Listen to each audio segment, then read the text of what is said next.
Shalom Bapak Ibu, saudara-saudara sekalian.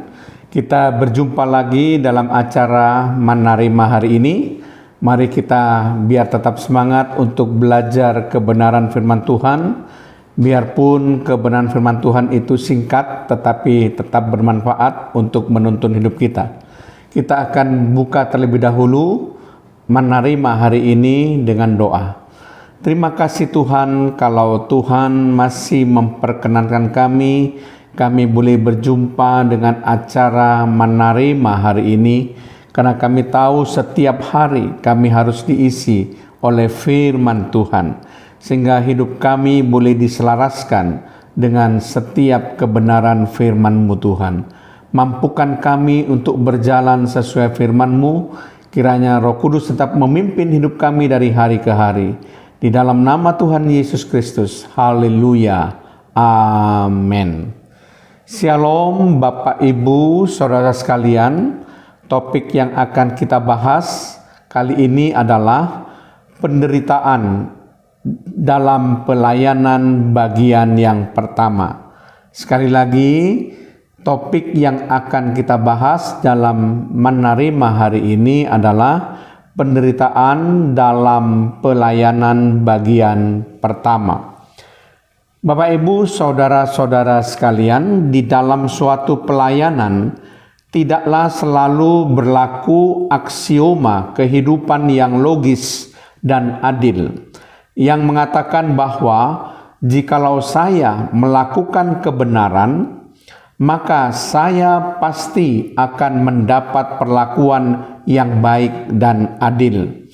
Justru seringkali terjadi bahwa kita telah melakukan semua hal dengan baik dan benar, tetapi kita mendapatkan perlakuan yang tidak baik dan tidak adil. Mungkin kita sudah bersikap taat kepada Tuhan, kita sudah bersikap mengalah, kita sudah bersikap rendah hati, lemah lembut, memaafkan, melupakan kesalahan orang lain, murah hati dalam hal memberi, mematikan segala kedagingan kita, tetapi tetap saja kita masih menderita dan diperlakukan buruk sekalipun kita sudah berbuat baik. Seperti apa yang dikatakan dalam 1 Petrus pasal yang kedua, ayat yang ke-19 sampai 20, demikian bunyi firman Tuhan, sebab adalah kasih karunia jika seorang karena sadar akan kehendak Allah menanggung penderitaan yang tidak harus ia tanggung. Sebab dapatkah disebut pujian jika kita menderita pukulan karena kamu berbuat dosa? Tetapi jika kamu berbuat baik dan karena itu kamu harus menderita, maka itu adalah kasih karunia pada Allah. Nah, dalam 1 Petrus pasal 2 ayat 19 sampai 20 ini dijelaskan bahwa kita sudah melakukan kehendak Allah tetapi harus menanggung penderitaan. Di sini juga disebutkan bahwa kita sudah berbuat baik tetapi kita masih menderita. Jadi orang yang berbuat baik dan benar melakukan kehendak Allah tidak selama-lamanya diperlakukan adil. Kadang-kadang kita mengalami penderitaan. Kemudian bukti yang kedua kita bisa baca dalam 1 Petrus pasal yang ketiga ayat yang ke-17.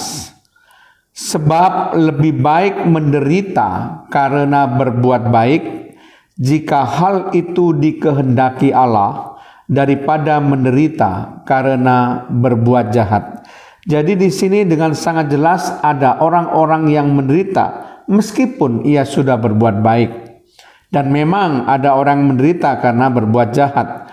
Tapi 1 Petrus 3 ayat 17 itu memberikan kemungkinan-kemungkinan di mana meskipun kita berbuat baik tapi kita mengalami penderitaan.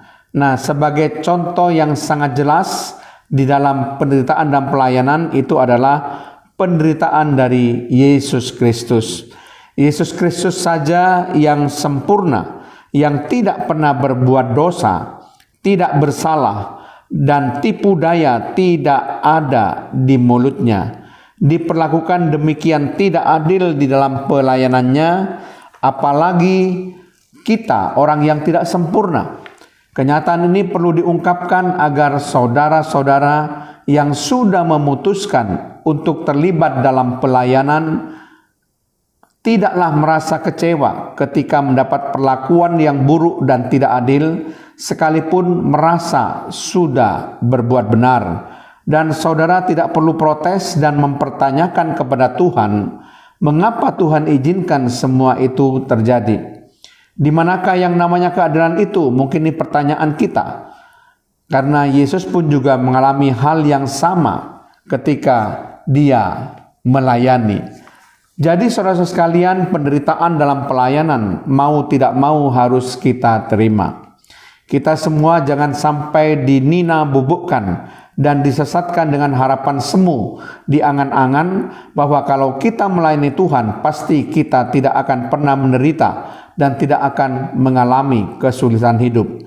Semua akan berjalan dengan lancar dan mulus tanpa harus mengalami kerikil-kerikil tajam atau rintangan di dalam pelayanan kita. Itu adalah sesuatu yang tidak mungkin terjadi. Selalu ada hambatan, kerikil, dan rintangan ketika kita memberitakan Injil. Ingat bahwa Tuhan Yesus pun mengatakan dalam Lukas 9 ayat 23, katanya kepada mereka, kata Yesus ini maksudnya, setiap orang yang mau mengikut aku, ia harus menyangkal dirinya, memikul salibnya setiap hari, dan mengikut aku. Amin. Terima kasih Tuhan kalau hamba-Mu sudah menyampaikan kebenaran firman-Mu, biarpun singkat, di mana seringkali dalam pelayanan yang kami lakukan, kami mengalami penderitaan. Padahal kami sudah berbuat baik dan benar, kami sudah melakukan kehendak Allah, tetapi tetap kami mengalami penderitaan. Itu adalah sesuatu yang harus kami tanggung ketika kami melayani Tuhan dengan pemberitaan Injil, di mana banyak orang yang seringkali membuat masalah dan mempersulit kami. Terpujilah nama-Mu Tuhan, di dalam nama Tuhan Yesus Kristus kami balaskan doa kami dan mengucap syukur. Haleluya. Amin.